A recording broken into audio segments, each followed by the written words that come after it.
Ayan everyone, so finally I'm here and tingnan nyo naman guys na sobrang dami ng pako po dito kasi palaging umuulan po dito sa araw-araw. As you can see here, ito siya guys. So grabe, ang dami. Hindi lamang pako yung meron dito, kundi meron din po ditong mga talbos ng gabi at saka napakarami pong iba. Ayun, ang dami! Ayan, grabe, ang dami dito. Ang taba-taba talaga ng mga pako natin dito ngayon guys. Here, sobrang dami. So, kumuha lang po ako guys ng makakasapat lang po para sa amin. Kasi tatlong na lang naman po kami sa bahay. So, grabe, sobrang dami na po nito. Dito kasi sa probinsya, pag masipag ka po talaga, hindi ka po talaga dito gugutumin. At saka napakaraming mga malalapad na dahon ng gabi guys. Ito din po siya, pwede din po ito siyang gulay. Napakasarap po nito. Tingnan nyo. Aray! Napakasagana po talaga ng mga gulay dito sa probinsya. Napaka-fresh at saka masustansya pa. So, punta tayo sa kabila. Wow! Ayan, grabe, ang dami. So, I think hanggang dito na lang po muna tayo guys kasi tingnan nyo naman po sa likuran ko, paulan na naman. So, sapat na po ito para sa amin. And ito po, sayang. Here. So, kailangan po natin mag-iwan para sa mga iba pang nangangailangan. And as you can see, napakarami pa naman ito. So, tara na everyone!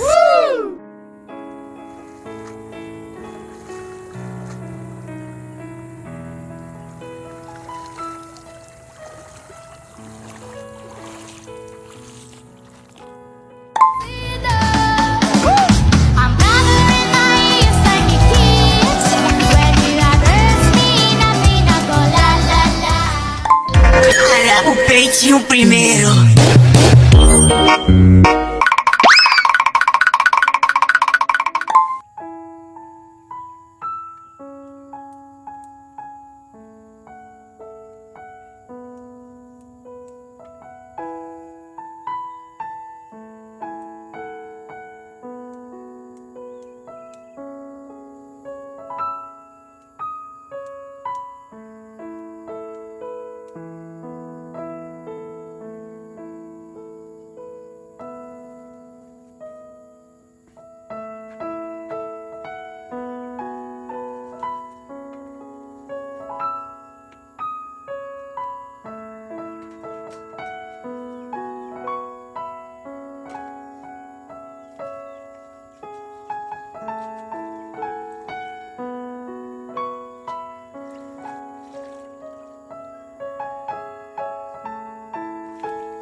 Ang dami kong dapat ipagpasalamat sa iyo, Lord. Kasi may mga laban at problema ako sa buhay na hindi mo ako iniwan. May mga laban ako na kahit kailan hindi mo ako pinabayaan. Salamat po, Lord, kasi araw-araw nakakaraos. Salamat kasi araw-araw ligtas. Salamat kasi hindi mo hinahayaan na magkasakit. Salamat dahil kahit na kailan hindi mo ako pinababayaan, pati ang pamilya ko. Lord, huwag kang magsawang samahan ako ha. Marami pa po akong laban na dapat maipanalo. Samahan mo po ako hanggang sa matupad ko lahat ng mga pangarap ko.